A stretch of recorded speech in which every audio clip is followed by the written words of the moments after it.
자, 12월은 성탄의 계절이고요. 우리는 지금 성탄 예수님의 탄생을 기다리고 있습니다. 아기 예수는 베들레헴 마구간 구유에서 나셨습니다. 육신의 부모는 요셉과 마리아입니다. 말씀이 육신이 되어 우리 가운데 거하심에 우리가 그의 영광을 보니 독생자의 영광이요 은혜와 진리가 충만하더라. 고요한 밤 거룩한 밤 어둠에 묻힌 밤 다같이 주의 부모 앉아서 감사 기도 드릴 때 아기 잘도 잔다 아기 잘도 잔다. 고요한 밤 거룩한 밤 어둠에 묻힌 밤 주의 부모 앉아서 감사 기도 드릴 때 아기 잘도 잔다 아기 잘도 잔다. 아멘. 예수님 탄생 우리가 기다리는 거예요. 왜 예수님께서 이 땅에 오셔야 될까? 요한복음 3장 16절에 하나님이 세상을 이처럼 사랑하사 독생자를 주셨으니 이는 저를 믿는 자마다 멸망치 아니하고 영생을 얻게 하려 하심이라. 하나님이 사랑해서 독생자를 보냈어요. 그리고 이 독생자 예수님이 아니면 우리가 멸망을 당하기 때문에 예수 믿고 영생을 얻도록 하기 위해서 큰 사명을 가지고서 이 땅에 보내셨습니다. 그래서 예수님의 탄생은 예수님의 구원 역사의 시작입니다. 예수님의 구원 역사는 예수님의 탄생, 그 다음에 예수님의 고난과 죽으심, 그리고 예수님의 다시 사신 부활과 승천, 그리고 영광의 보좌 우편에서 지금도 중보하심, 그리고 다시 오심. 그렇게 연속적인 이 모든 것들이 합쳐서 예수님의 구원, 구속 사건이거든요. 그러면 예수님의 구속 사건의 탄생이라는 것은요, 그것의 시작이에요. 시작이 없으면 그 다음 없는 거예요. 성탄절이 없으면 부활주일도 없고, 부활주일이 없으면은 뭐 성령 받는 오순절도 없고, 또 탄생이 없으면 예수님이 다시 오시는 미래의 소망도 없는 겁니다. 그래서 우리가 예수 믿는 것은 그야말로 하나님의 영생을 얻는, 구원 얻는 것인데, 하나님께서 구원을 주시기 위해서 하나님의 아들을 이 땅에 보냈다. 그러니까 위대한 역사의 시작이에요. 예수님의 탄생은 하나님의 구원 역사의 시작이에요. 언제요? 이 땅에 누구에게? 우리에게. 이 땅에 하나님의 아들이 와서 하나님의 자녀들을 영생으로 이끌기 위해서 보내시는 것이죠. 탄생하신 겁니다. 그래서 예수님의 성탄이라고 하는 것은 이게 하나의 문화적인 행사나 혹은 어떤 종교적인 어떤 습관이나 그런 거는 결코 아닙니다. 그야말로 구원과 직결되어 있는 겁니다.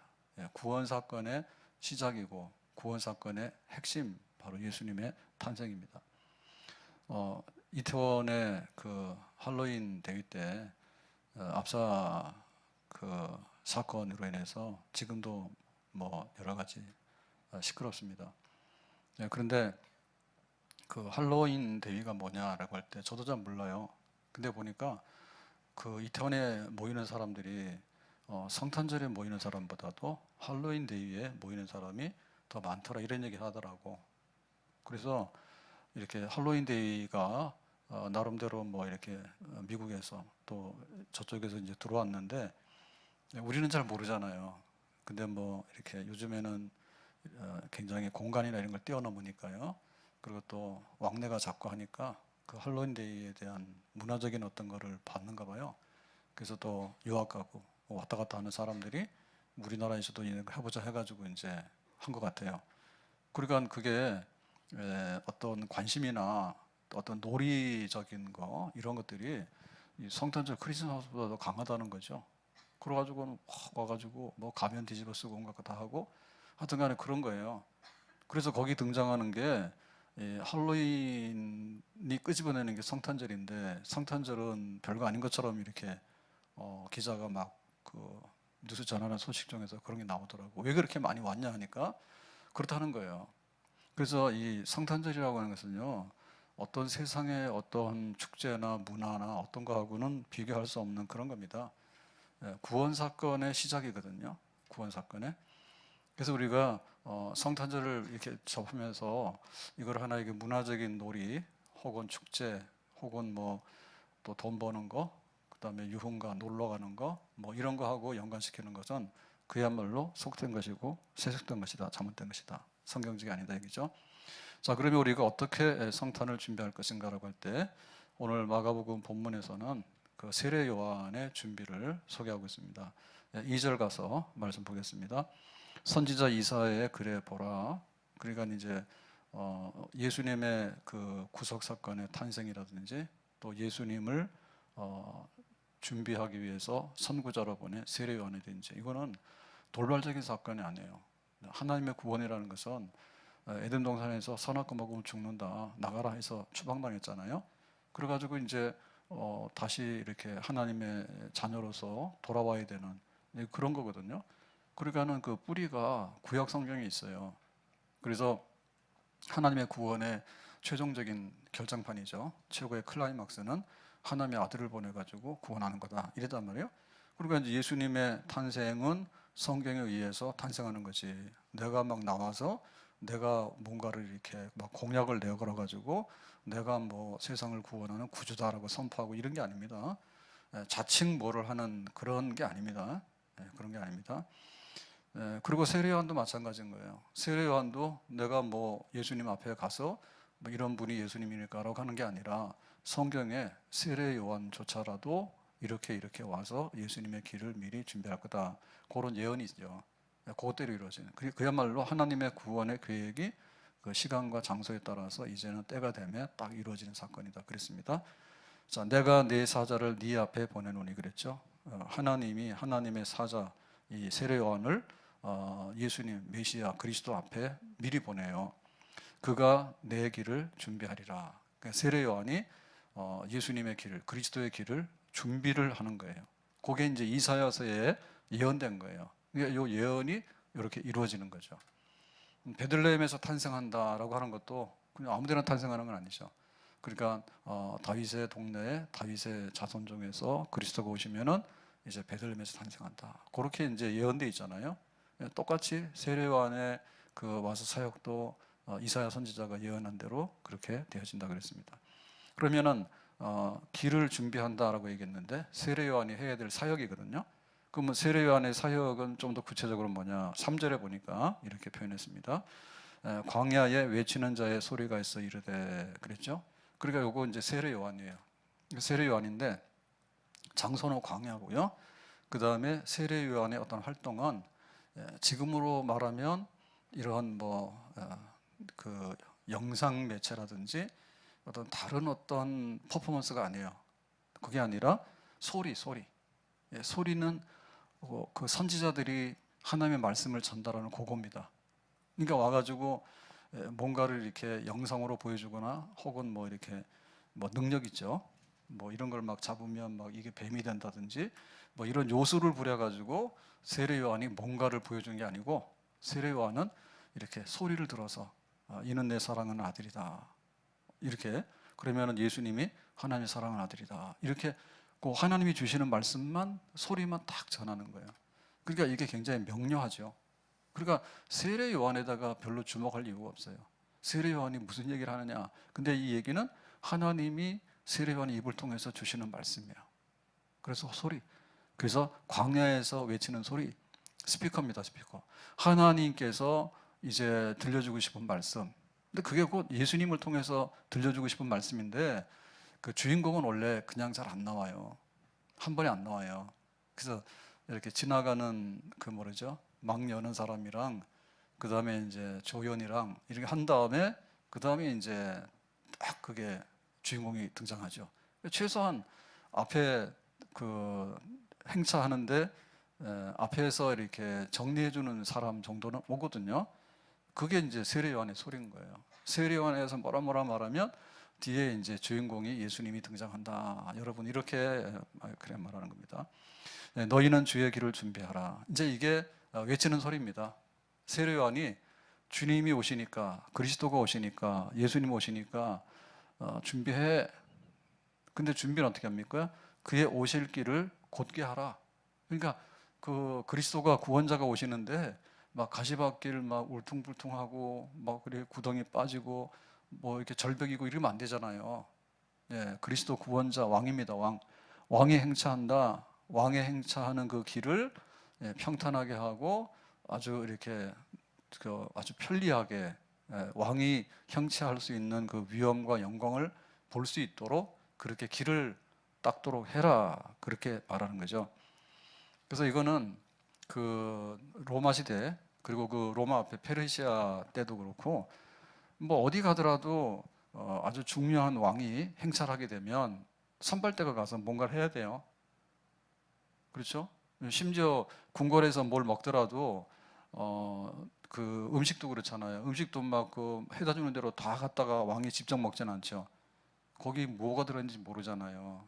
그러니까 독국물 검사 이런 것도 하잖아요.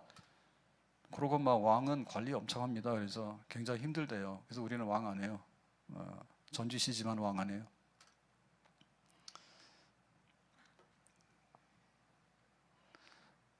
너무 힘들어요. 공부를 많이 시키고 왕들 공부를 엄청 많이 해야 돼. 그래서 막 새벽부터 일어나가지고 공부해야 되고 밤늦게까지 막 보고받아야 되고 거의 초죽음이요. 그래서 세종대왕이 열심히 하다 보니까 눈이 다 망가지고 당뇨 환자잖아요. 세종대왕. 몸에 병 다 달고 다니잖아요. 힘든 거라니까. 그래서 잘 못합니다. 심지어는 그 말하면은 막 옆에서 사관들이 다 받아 쓰잖아요. 역사의 자료로 남기려고. 먹는 건 말할 것도 없고요. 잠자는 시간이 언제인지, 그 다음에 화장실 가서 화장실에 변을 보는 것도 다 조사했대죠. 그거 굉장히 중요한 겁니다. 예, 지금도 모든 건강 정보의 자료들이 거기에 대소변에 다 들어있어요. 그래서 이거 함부로 노출 안 시켜요. 김정은이 왔다 가면요 흔적도 없이 다 가져간다고. 왜? 그거 가지고 병 다 알아볼 수 있거든요. 아무튼 간에 왕은 굉장히 존귀한 사람이에요. 그러니까 적어도 행차하려고 그러면은 길 정도는 누가 따도만 놔야 되지. 가지도 못하는 막 그다음에 막 지뢰가 매설되어 있거나 막 적들이 숨어가지고 매복해가 죽이려고 하고 말이야. 이런 거 있을 수가 없잖아요. 그리고 또 백성들이 나와서 왕의 행차하니까 그럴듯하게 예우를 해줘야 되잖아요. 왕이여 뭐 만세소를 하옵소서 하고 뭐 이렇게 좀 막 찬양도 하고 뭐 그런 거를 해야지 이제 왕이 폼나게 거기를 이제 가게 되는 거죠. 그래서 이거는 뭐 어느 시대에도 다 있었고요. 그 우리나라만 하더라도 역사적으로 보면요, 정조대왕의 화성, 수원이 화성이죠. 예, 화성 행차도 그림이 있어요. 그래서 그 그림을 보면 이 화가들이 그렸는데 지금 같으면 이제 영상이나 사진을 찍겠죠. 근데 그 당시는 그거 없기 때문에 순식간에 이제 빠른 그림으로 이게 그려요. 그래가지고는 큰 그림을 그려놨는데 거기 사람 숫자를 세 보니까 6천 명이래. 아, 진짜야, 뻥 아니에요, 이거. 제 역사적인 얘기하는 거예요. 예. 화성 행차도에 보면 6천 명이 그려져 있다고. 근데 그 중에 군인이 4,500명이에요. 그러니까 굉장히 보완을 해야 되고요, 호의를 해야 되고요. 그 다음에 이제 그 정조의 개혁의 꿈이 있잖아요. 화성으로 가는 거는 여기 환양 말고 화성으로 여차하면 이제 수도로 옮길 판인데, 그러니까는 군사적인 어떤 것들을 이제 무력시하는 거죠. 예, 여기 지금 신하들 중에서 말 안 듣고 있는 사람들한테 4,500명의 강력한 군인들이 호위를 하게 되고, 그 다음에 한강을 건널 때도 뭐 임금님이 거기서 수영하고 그렇게 못 건너잖아요. 그래서 나오는 게 배달입니다. 지금처럼 다리를 못 놓잖아요. 그러니까 저기 양수리인가? 거기 가면은 정약용의 생가가 있어요. 거기 있어요. 가보셨는가요? 그럼 배다리가 있는데 그 다리를 임시 가교죠, 임시 가교. 그래서 배를 이렇게 연결해 가지고 거기다 위에 덮개를 깔아버리면은 이제 수백 명, 6천 명이 거기를 그냥 다리처럼 임시 가교해서 지나갈 수 있다니까요. 그런 게 있어요. 그 정약용이 그런 거 하죠. 수원 화성 성을 쌓을 때 맨주먹으로 쌓으면 굉장히 힘들잖아요. 그래서 그때 이용한 게 뭔가 하면 크레인입니다. 크레인. 이런 거는 우리가 독자적으로 못하니까 중국에서 쓰는 거 이런 것들 이렇게 참고해가지고 다시 말하면 이렇게 그 기계를 써가지고 도르래를 써가지고 이렇게 돌 같은 거를 옮기고 성을 쌓고 이제 이런 걸 해요. 그래서 뭐 실용학파다 이렇게 막 얘기하지 않습니까? 아무튼간에 어마어마해요. 한강을 지나가는데 다리를 막 가교를 놓고 그 다음에 호위하는데 막 6천 명의 그 군인들과 함께 그 시종 도는 사람들이 거기 들어가게 되고 그 다음에 여기 시흥 쪽으로 간다죠. 그러면 사람들이 나오죠, 그죠? 백성들이 나와야 되잖아요. 왕이 혼자 가는데 도망가는 것처럼 썰렁하게 못하잖아. 그러니까 백성들이 막 나오잖아요. 그럼 뭐예요? 지나가면서 선물 줘야 돼요. 선물 줘야 돼요. 그래가지고 저 김일성이나 김정은이도 그런 거 흉내내잖아. 예? 무슨 날 되면은 막 김일성이가 어버이 수령께서 주신 선물이다 해가지고 유치원에 막 선물 주고 그렇게 하잖아요. 지나가면 그렇게 해야 되는 거예요. 와서 얻어먹겠어요. 그래서 임금님이 밥도 사고 막 이렇게 하는 거죠. 그러니까 이게 돈이요. 국가 재정이 엄청 많이 들어요. 그래서 8일 동안에 행차를 했는데 역사적인 여러 가지 의미도 있고 비용도 많이 나오고 어마어마하게 그렇게 하게 되는 거예요. 근데 하나님의 아들 예수님께서 이 땅에 오셔서 이렇게 딱 이 땅에 오실 때 그러면 얼마나 많은 사람들이 동원돼 가지고 길을 얼마나 반짝반짝하게 하고 또 얼마나 많은 선물을 가져와서 베풀면서 그렇게 행사를 해야 될까 한번 상상을 해보세요. 그러니까 그거를 준비하는데 세례요한 보고 시킨 거야. 세례요한 네가 가서 그 길을 딱 예비해 가지고 그 백성들이 그리스도를 영접하도록 그렇게 했으면 좋겠다라고 하는 거죠. 선발대를 지휘하는 거죠. 자, 그래서 이거는 그냥 이렇게 길만 닦고 백성들만 동원하고 또 백성들에게 교육을 시켜야 되잖아요. 예, 왕이 지나갈 때는 어떻게 하고 또 위험한 불순분자들이 들어오면 안 되니까요. 이렇게 하라든지 뭐 이런 걸 다 하잖아요. 근데 그것은 단순하게 그런 우리가 눈에 보이는 그런 예식만 의미하는 게 아니고 여기 보면 이제 길을 곱게 하다 이렇게 하는 얘기는 결국에는 이제 마음입니다. 예, 왕이 지나간다 해서 동원이 됐는데 와서 행사에 동원돼 가지고 막 하는 거 이런 거는 너무 싫어요. 우리 그런 거 많이 했어요. 예, 국빈이 오잖아요. 그러면은 막 동원해서 옛날에 그런 거 했어요. 그래가지고는 우리나라 남북의 그 적십사 회담이 이제 회담이 이루어져 가지고 이렇게 대표단이 좀 왔다 갔다 한 때가 있었잖아요. 그때 60년대 70년대인가? 그러면 제 기억에도 제가 한남동 살았는데 남산 타워 호텔인가 아마 거기서 1박을 했나 아마 그런 때가 있었을 거예요. 그러면 그냥 일부러 막 동네에다가 불키라 합니다. 나만 잘 사는 거 보여주려고. 그리고 자유로가 없어가지고 아마 그때는 통일로로 이렇게 지나갔을 거예요. 그러면 막 동원 다 하죠. 문산 그때 가서 태어나지도 않았나? 가서 물어보라고. 통일로 같은 데도 이렇게 북한에서 내려오게 되면 불키라고 그러고 아마 사람들 동원해가지고 뭐 하고 했을 거예요. 근데 그거는 결국에는 뭐냐면 마음의 문제예요. 동원된 사람이 마음이 싫어 그리고 왕을 미워하고 이렇게 막 하는 이런 마음으로 와 있으면 진짜 안 되는 거죠. 그래서 길을 곱게 하는 거는 길 자체를 말하는 게 아니라 마음에 메시아 예수님의 오심을 기쁨으로 맞이할 수 있는 편안한 길, 편안한 마음, 깨끗한 마음 이런 것들을 갖도록 해라. 그거 이제 세례요한한테다가 사명을 준 거예요. 모든 백성들이 마음을 곱게 해서 마음을 바르게 해가지고 예수님을 영접할 수 있는 그런 상태를 네가 만들도록 해라. 너에게 주는 미션이다. 세례요한에게 이렇게 얘기한 거죠. 자, 그래서 이제 광야에 나가서 이제 요한이 외치면서 니들이 죄가 많은데 죄를 회개하고 세례를 받아라. 마음에 모든 구부러진 것을 곱게 하도록 해라. 높은 거는 깎아내리고 그 다음에 골짜기가 된 거는 메워가지고 평지를 만들고 그렇게 되거든요. 그러니까는 쫙 바르게 해라. 구부러진 것도 없고 깊은 것도 없고 높은 것도 없이 이렇게 싹 하도록 해라.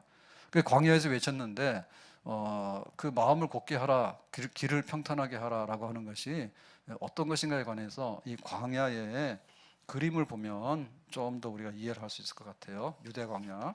그래서 그 그림을 준비해 왔는데요. 먼저 지도를 보면 거기에 유대 광야가 있는데 앞에는 사해죠. 사해 바다입니다. 그다음에 뒤에 보면 유대 산지가 돼 있고요. 그다음에 남쪽으로 보면 네게부, 이쪽에는 사막 지역이죠. 남쪽에는 위로는 이제 이렇게 요단강이 있어가지고 쭉 올라갈 수 있는 이런 지역에 쭉 남북으로 돼 있는 여기가 이제 유대 광야 지역입니다. 그래서 유대 광야가 어떠냐라면 그림이 세 가지 정도를 보여주는데요. 첫 번째는 뭐냐면 아사셀 골짜기예요. 여기 나무 있어요, 없어요? 없어요. 나무 풀 한 폭이 한 폭이 없죠. 저도 이거 보고 막 좀 소름이 돋았어요. 사막도 그렇죠. 사막도 보면은 아무것도 없잖아요. 모래인데 말이 모래지 우리가 알고 있는 그런 모래가 아닙니다. 그죠? 그런 끝없는, 그게 사막인데, 근데 사막은 좀 많이 생각을 해서 그러려니 했는데, 이 광야라고 하는 것이 도대체 뭘까? 광야라고 하는 것이, 이게 유대 광야가 이거예요. 아무것도 없어요. 그냥 거친 돌, 그 다음에 가파른 경사지, 절벽, 그 다음에 협곡, 골짜기 파진 거, 이런 겁니다. 그래서 여기 가서 보면 정말 우리가 전혀 경험하지 못했던 어떤 새로운 느낌이 들어요. 아무것도 없어요. 그래서 우리가 이렇게 광야 산 그러면은 굉장히 거칠고 이렇게 황룡산 아니면 북한산 이렇게 우리나라 산들은 그야말로 푸르릅니다. 거칠긴 거칠겠지만 그냥 다 이게 숲이 우거지고 물이 흐르고 나무들이 다 있어요. 근데 이제 그 높은 데 가면 있죠. 높은 데 아주 해발 고도가 높은 데 가면 이게 큰 나무들이 못 자라죠. 높으면은 여러 가지 공기나 여러 가지 상황이 잘 산소가 공급이 안 되기 때문에 큰 놈들이 못 살잖아요. 그래서 백두산 천지도 보면 동해물과 백두산이 그럴 때 보면 굉장히 멋있게 보이잖아요. 근데 실제로 가보면 백두산 그 밑에는 몰라도 천지 쪽으로 이렇게 올라가는 거기는 전부 다 이런 식의 광야 비슷하게 돼 있습니다. 숲이 없어요. 경사지거든요. 근데 위에 이제 물이 있어가지고 화산 분화구에 물이 있어가지고 막 구름이 끼고 하니까 이제 이런 것들을 멋있게 보는데 그런 데가 아니에요, 거기도. 아무튼간에 여기 아사셀 골짜기를 보면 유대 광야의 하나의 특징적인 이건데 가서 보면 가슴이 콱 막혀. 그리고 여기는 사람이 사는 동네가 아니고 풀 한 폭이 나무 한 폭이 없는 그런 데가 광야예요. 근데 모세가 시편 23편에 여호와는 나의 목자시니 내게 부족함이 없으라 그가 나를 푸른 풀밭으로 쉴 만한 물가라잖아요. 푸른 풀밭이 어떠냐면 이게 이제 잠깐 비가 오거나 이슬이 오잖아요. 그러면은 좋은 때 여기서 이제 풀 있죠, 풀이 파릇파릇하게 조금씩 올라온대요.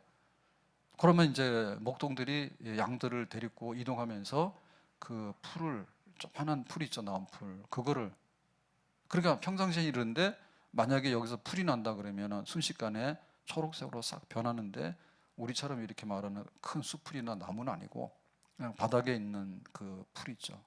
양이나 뜯어 먹을 수 있는 정도가 나온답니다. 근데 보통 땅에 가보면 이렇게 누렇게 막 황토인데 돌, 자갈, 석회석 이런 걸로 돼가지고요. 그래서 다른 그림에 보면 쿰난 동굴이라고 있어요. 여기 사람들이 공동체를 이루어 살았거든요. 쿰난 공동체에서. 그런데 여기도 뭐 구멍이 있잖아요. 이거는 그 석회석 지질이면은 이런 구멍이 생길 수가 있습니다. 딱딱하지 않기 때문에. 그러면 여기 가가지고 짐승도 피하고, 그 다음에 적들도 피하고, 그리고 굉장히 운동 생활할 수 있는 그런 공간이 되는 거죠. 이게 광야예요.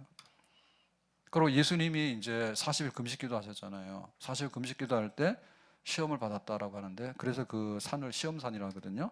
그래서 시험산에 정경이라고 돼 있는데 밑에는 좀 나무가 있지만요. 저 위에 산을 보면 구름이 있고 그 산이 뭐가 있습니까? 나무 한 포기도 없죠. 산인데 우리가 이런 산은 본 적이 없죠.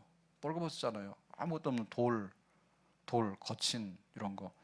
여기서 예수님이 40일 금식기도를 하셨다고. 이 시험산 40일 금식기도 했던 광야에서라고 하는 게 이런 거예요. 여기서.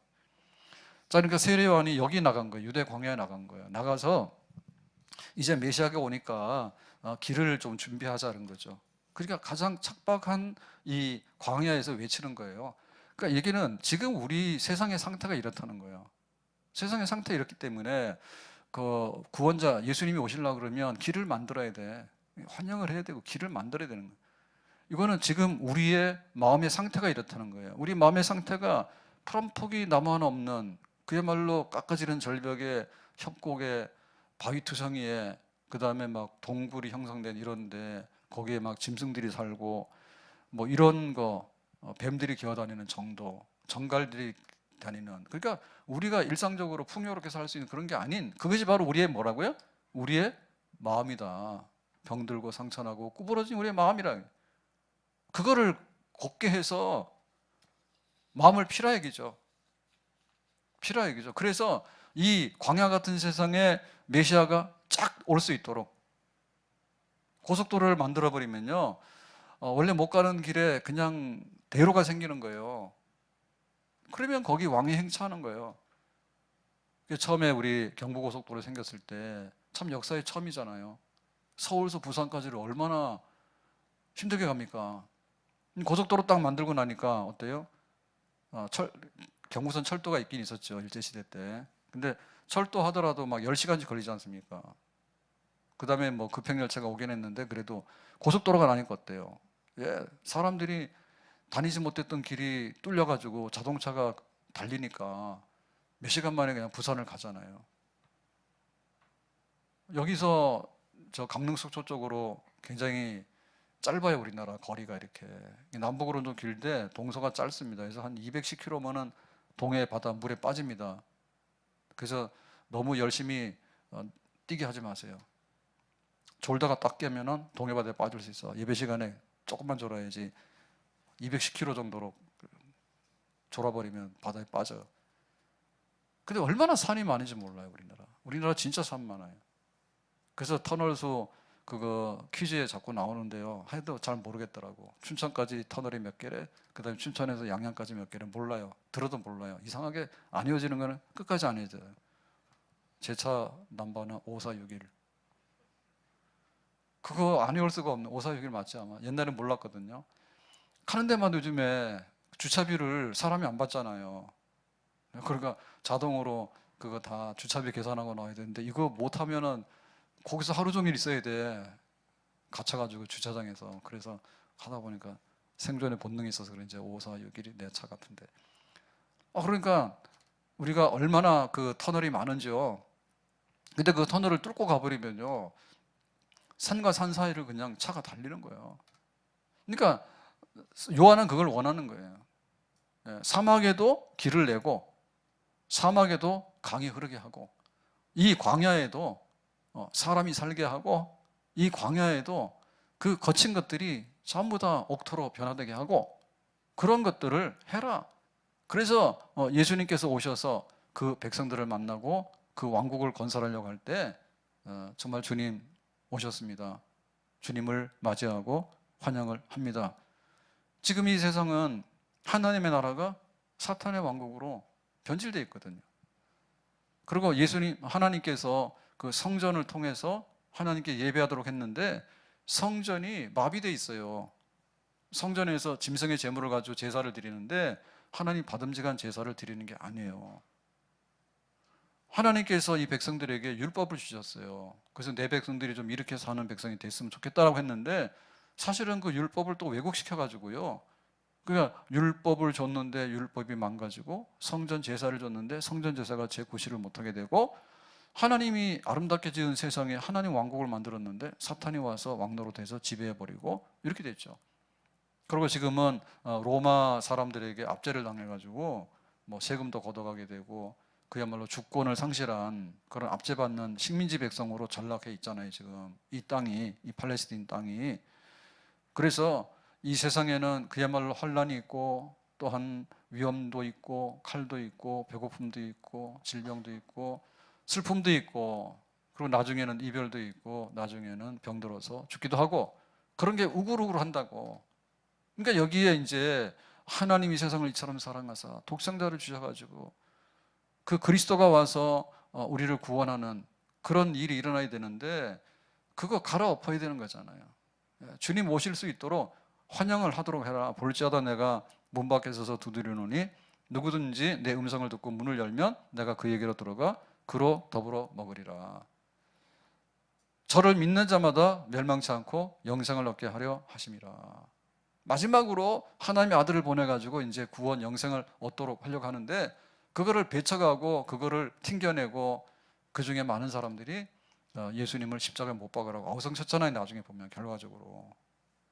예수님이 탄생했을 때 이 준비가 안 되니까 헤롯이랑 뭐랑 예루살렘에서 지들끼리 막 떠들고, 그러니까 여기 지금 시골의 베들레헴에서 구유에서 아기가 태어나고, 그래서 세상 사람도 모르고, 그리고 나중에 예수님 막 십자가에 못 박아 죽이려 하고, 결국에는 이 광야 같은 세상이 그야말로 광야 같은 채로 있기 때문에 하나님의 아들 메시아가 오더라도 영접하지 않고 환영하지 않으니까 하나님의 구원의 역사가 이 땅에 뿌리를 내리고 온 세계에 전파되는 데는 애로사항이 많게 되는 거죠. 자, 그래서 이제 4절에 보니까 세례 요한이 뭘 했냐면 광야에 이르러 죄 사함을 받게 하는 회개의 세례를 전파하니 그랬습니다. 그러니까 이 광야에서 그리스도가 올 테니까 니들이 준비를 하라. 어떻게 준비하는데요? 니들은 죄가 많아서 이게 지금 거친 길이야. 그러고 막 여기 낭떠러지고 구덩이가 되고 이렇게 됐어. 그러니까 죄를 없이 해서 회개해서 죄를 없이 해야 돼. 그래야지 이제 그리스도를 맞이하고 영접할 수 있게 되는 거야. 라고 회개를 요구했어요. 죄를 사함받아서 회개하도록 해라. 그러니까 지금의 모든 생활에서 돌아서는 걸 의미하는 거예요. 회개는 지금의 생활에서 돌아서는 걸 의미하는 거예요. 돌아서는 걸 의미하는 거예요. 마음의 변화를 의미하는 거예요. 지금까지 내가 생각하고 살아왔던 것을 갈아엎어서 이 광야같이 이 거친 것들을, 이 죄를 이제는 다 버리고 새로운 방향으로 가도록 해라. 삭개오 보면 그 회개의 전형을 볼 수 있는데요. 누가복음 9장 8절에 삭개오가 서서 주께 여쭤보되 주여 보시옵소서 내 소유의 절반을 가난한 자들에게 주게 싸우며 만일 누구의 것을 속여 빼앗은 일이 있으면 네 갑절이나 갚겠다. 네 배로 갚겠다. 삭개오가 예수님 보고 싶었죠. 그래가지고 이제 뽕나무 가로수 위에 올라갔는데 예수님께서 알아차렸죠. 삭개오야 네가 당첨됐다. 오늘 내가 이 여리고에서 니네 집에 가서 잘 테니까 내려와라 그랬어요. 그래서 삭개오가 좋아라고 예수님 영접해서 이제 집에서 이제 모시게 됐잖아요. 그럴 때 하는 말이 그거예요. 소유의 절반을 가난한 사람들에게 주겠고, 다 주는 건 아닙니다. 근데 절반은 내가 내놓겠다 이죠. 왜? 가난한 사람을 위해서. 그 다음에는 뭐냐면 내가 만약에 부정하게 돈 번 게 있으면 4배로 갚아주겠습니다. 그러니까 삭개오는 세리로 살았기 때문에 어쩌면 부정하게 돈을 벌 수도 있고요. 또 여러 가지로 사람들에게 그런 이렇게 많은 부분 의심을 사고 배척을 당하고 왕따를 당했던 것 같아요. 너 로마의 앞잡이라고. 그러니까 삭개오가 진짜 구원받기를 원했어요. 그러니까 내가 정말 예수님을 이렇게 모시고 싶고 구원받고 싶은데 그럴 것 같으면 내 재산의 절반과 내가 부당하게 번 것 중에는 4배로 내가 다 갚겠다고 하니까 이게 이제 삭개오가 이렇게 회개하고 전향을 하게 된 거죠. 그러니까 그렇게 하도록 해라. 구원받기 원하냐? 예수님을 영접하기 원하냐? 그러면 와서 지금 이 죄 사함을 위해서 니들이 회개하고 물로 세례 받는 것부터 해야 돼. 그래야지 예수님 모실 수 있어. 이렇게 얘기한 거예요. 그러니까 여기에 요한이 외쳤을 때 여기 대상들이 누군가 하면 그 유명한 사람이 일단 세리입니다. 죄인의 대명사가 세리거든요. 삭개오도 그런 사람 중에 하나예요. 누가복음 3장 13절에 부과된 것 외에는 거두지 말라. 그러니까 이제 세금을 100을 걷어가지고 로마에다 100을 주면 되는데 1000을 걷어가지고 100을 주고 그러니까 900원 자기가 떼먹는 거죠. 세리들이 그런 걸 많이 했거든요.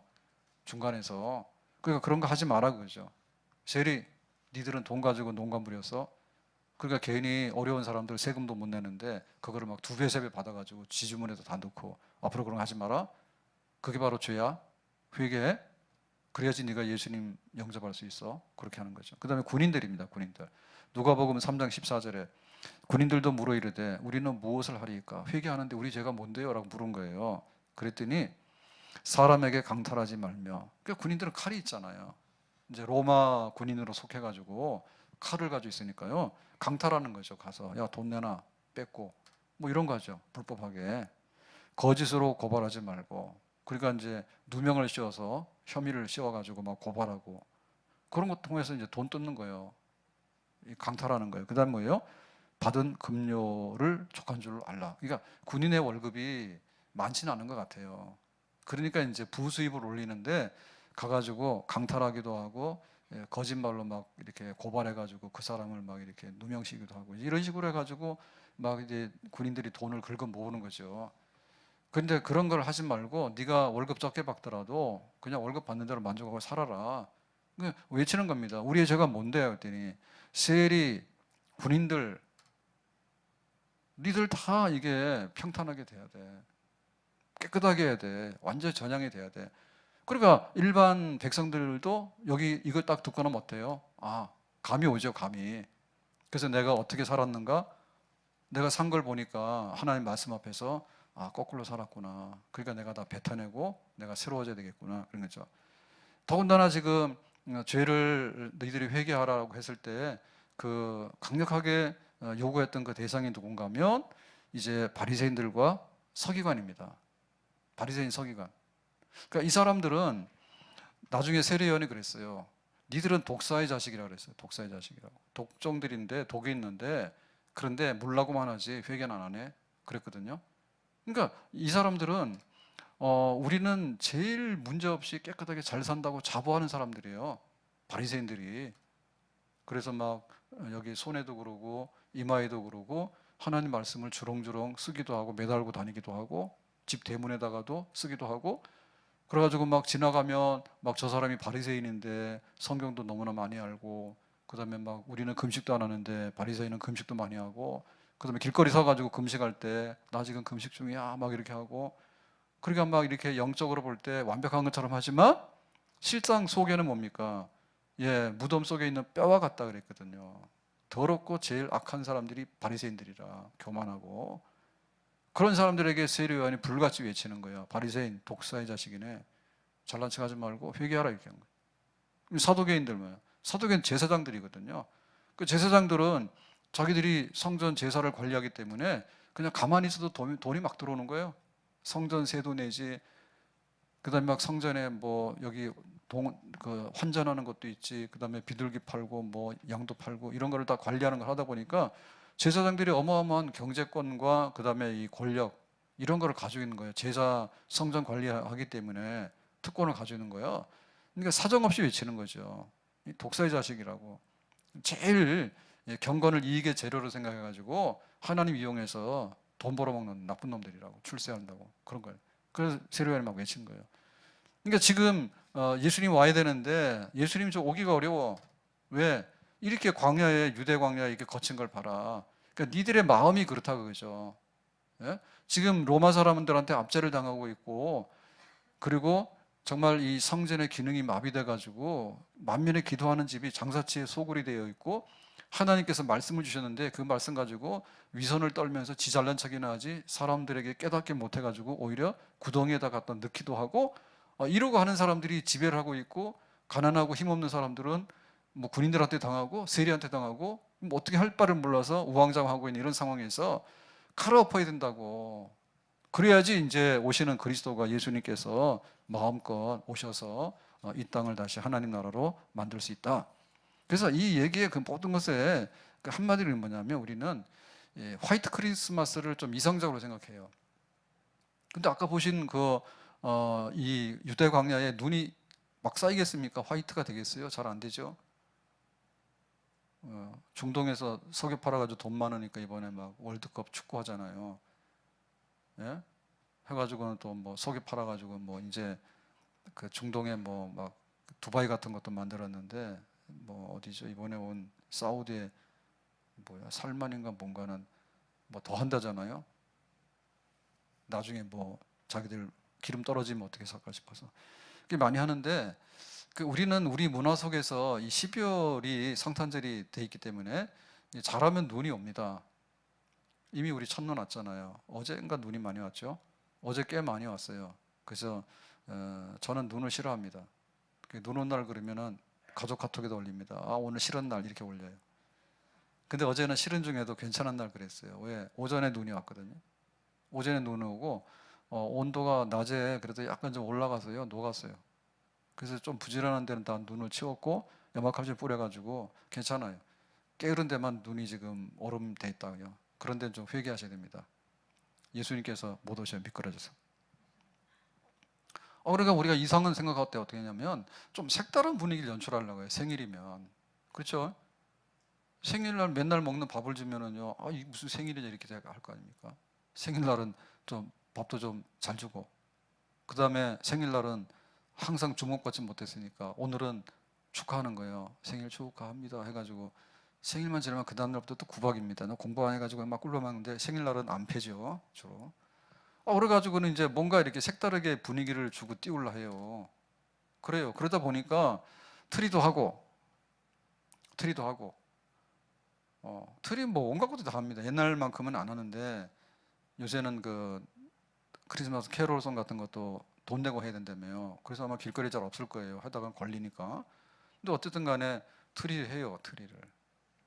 성당도 엄청 하는데 굉장히 검소하게 돼 있더라고요. 많이 안 하더라고 요즘에는. 그거 이렇게 막 항상 마구간 하고 했는데 올해 안 하나 몰라. 신부님 취향 따라 다른 것 같더라고. 마구간 해가지고 뭐 그 인형 애기 갖다 놓고 막 이상한 거 하고 막 하더라고. 근데 모르겠어요 올해는. 그러니까 어쨌든 간에 우리는 뭐냐면 환영한다고 뭔가를 자꾸만 장식을 하려 해요. 장식을 하려고 하면 할수록 광야 안 되겠어요? 광야지. 보셨죠? 유다 광야에 그 협곡이 있는데 거기다가 트리 하나 한다 해서 뭐가 나오겠어요? 우리 보기에 그런 거예요. 우리 보기에 눈에 트리 해가지고 불 반짝반짝 하니까 거기다가 또 산타까지 해가지고, 산타랑 예수님이 무슨 상관이 있습니까? 산타까지 해가지고 이렇게 해가지고. 그러니까 우리는 그러죠. 그래도 제일 좀 분위기 있게 이렇게 하려고 그러면은 그래도 흰눈 그러면은 겨울에 딱 생각되는 이미지가 있잖아요. 깨끗하고 순결하고 뭔가 어두운 게 좀 더러운 게 감춰진다 해가지고 그런 걸 원해. 그 다음에 실내에는 이제 트리하고 장식을 하고 뭔가를 하고 막 이렇게 해서 꾸며요. 뭐 할 수 있는 거죠. 근데 진짜 원하는 건 뭐냐면 우리가 이게 트리에서 불을 밝혀야 되는데 마음의 불을 밝혀야 되죠. 아멘? 불 켜놓으면 전기가 예수님 영접하는 내가 영접하는 거냐? 전기값만 올라가요.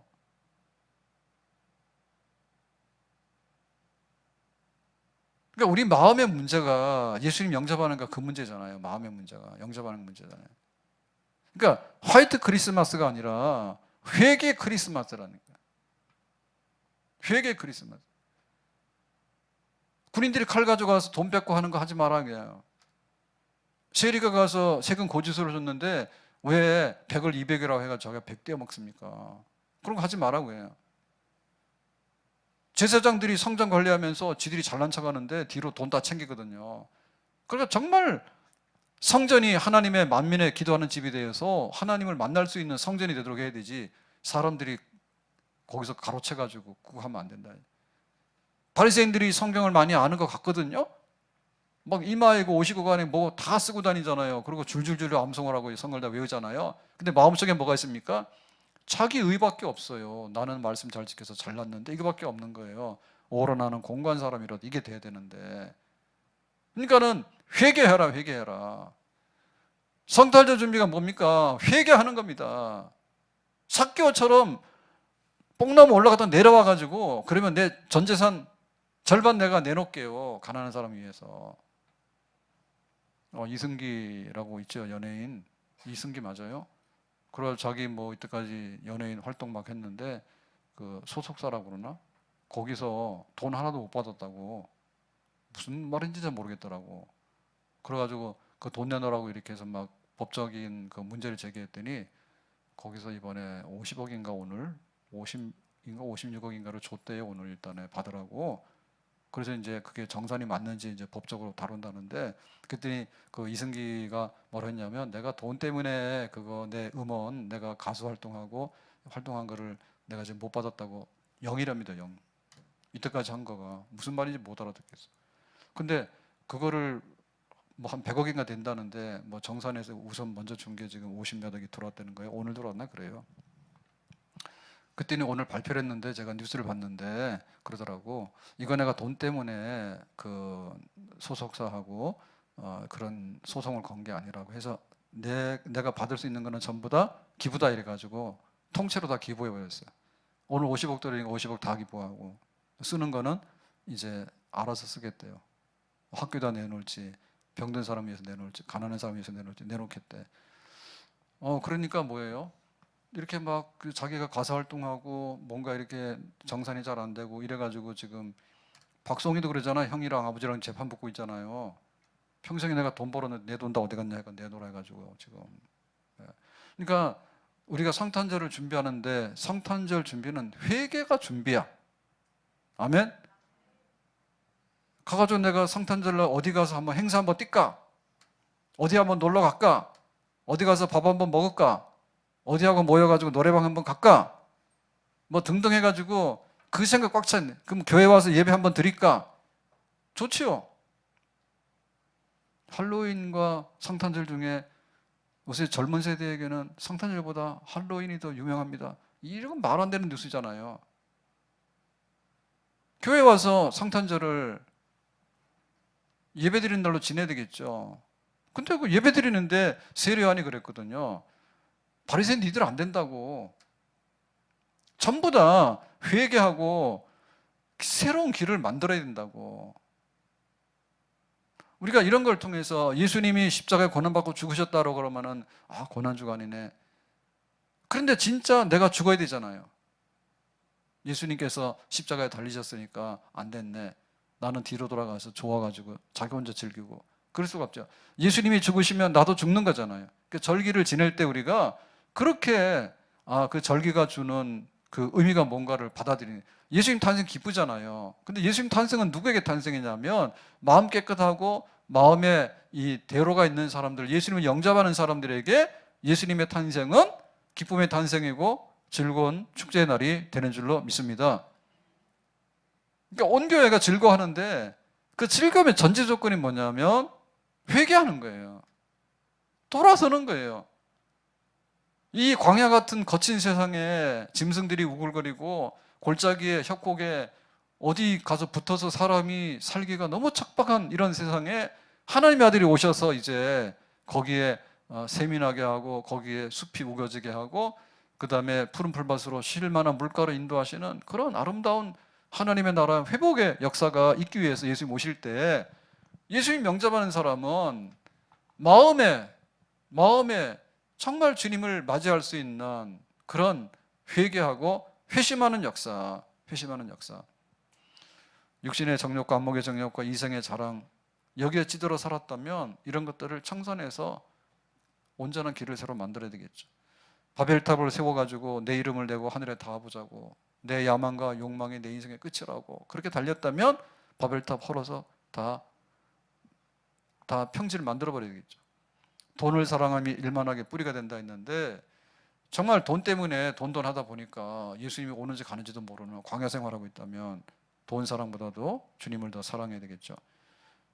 디모데 후서 3장 2절과 4절에 보면 말세의 고통이 나오는데 여러 가지들이 있습니다. 이런 것들이 다 뭔가 하면 우리가 이제 거친 광야에 죄로 인해서 터져 나오는 그런 바위도 되고 골짜기도 되고 거친 절벽도 되고 다 그런 것들입니다. 자기 사랑, 돈 사랑, 자긍, 교만, 회방, 부모 고역, 감사치 아니하며 거룩하지 아니하며 무정하며 원통함을 풀지 아니하며 참소하며 절제하지 못하며 사나우며 선한 것을 좋아하지 아니하며 배반하며 팔며 조급하며 자고하며 쾌락을 사랑하기를 하나님을 사랑하는 것보다 더하며 경건의 모양은 있으나 경건의 능력은 부인하는 자니. 예수님 영접하려면 자기 사랑 내려놔라. 아멘. 성탄절 자기 사랑 내려놔야지 예수님 사랑, 예수님 탄생이 기쁘고 즐거운 예수님의 탄생하는 날이 되는 줄로 믿습니다. 돈 사랑, 돈이 귀하잖아요. 근데 왜 사랑합니까? 하나님 사랑이지 돈 사랑이 더 큽니까? 돈 사랑한다면 이게 유대 광야에 골짜기고 이게 절벽이고 암 덩어리예요. 돌 덩어리예요. 이거 내려놔라. 자금과 교만과 해방, 분모, 거역, 감사하지 않으며 이런 것들이 전부 다 뭐냐 골짜기들이고 이게 절벽들입니다. 여기 너무 거칠어요. 이런 것들이 들어오게 되면 괴로워요 우리가. 그래서 이제 평지를 만들고 여기에 이제 사람들이 살 수 있는 하나님의 나라가 다시 회복되게 하기 위해서 이 땅에 예수님께서 오시는 거예요. 주님 오실 때 주님 앞에 우리가 어떻게 나갈까 할 때 주님의 오시는 길을 준비하도록 해라. 그 길은 회개해서 세례를 받고 내가 정말 주님 품 안에서 다시 한번 새로운 삶을 살겠습니다라고 하는 그런 사람들에게 예수님께서는 구주로 영접되어져서 우리 안에 계시면서 우리의 구원의 역사가 그때부터 다시 한번 펼쳐지게 되는 줄로 믿습니다. 아멘. 화이트 크리스마스보다도 눈같이 흰 마음을 준비하도록 해라. 반짝반짝하는 빛보다도 내 마음에 예수님으로 인해서 반짝반짝하는 빛이 먼저 불이 켜지도록 해라. 여러 가지 행사 뛰어가지고 막 스케줄 잡아가지고 뭐 먹고 마시고 돌아다니니까 그 생각 전에 내가 내 삶에 그 상처나고 또 거칠었던 모든 것들을 한번 고칠 수 있는 경건함으로 나를 돌아보고 나를 고쳐나가는 시간들, 이런 시간들이 이제 25일 날 주님 성탄 되기 전에 우리가 주님을 향해서 한 걸음 한 걸음 나가면서 평주를 만들어야 될 우리의 삶이 되는 줄로 믿습니다. 고요한 밤, 다 같이요. 거룩한 밤, 영광에 묻힌 밤, 주의 부모 앉아서 감사 기도 드릴 때 아기 잘도 잔다,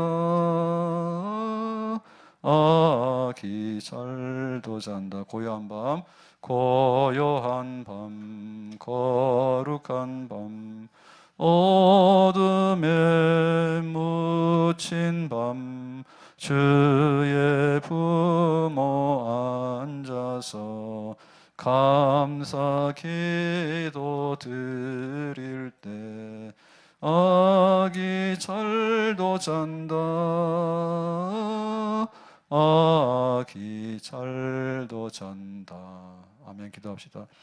오늘 저희들이 모여서 함께 기도할 때 성탄절을 앞두고 있는데 세례요한이 주의 길을 준비하도록 해라. 니들이 죄를 다 회개하고 세례를 받아서 정말 거칠은 광야에 대로가 나도록 하고 거칠은 이 황폐한 심령 속에 다시 한번 주님의 거룩한 영이 임하도록 해라. 이렇게 말씀했는데 우리가 다시 한번 거듭 태어날 수 있는 처음 사랑을 회복하고 또 주님과 영접할 수 있는 그런 마음이 되어서 이번 성탄절이 우리의 생애에 정말로 이루 말로도 할 수 없는 그런 예수님과의 새 생명의 탄생의 날이 될 수 있도록 은혜를 베풀어 주시고 예수님을 다시 알고 예수님을 다시 한번 사랑하고 예수님 안에 있는 영생과 복락을 향해서 이번 성탄절에 다시 한번 우리 영이 회복되어지고 우리 교회가 회복되어지기를 바랍니다. 예수님의 이름으로 기도합나이다. 아멘.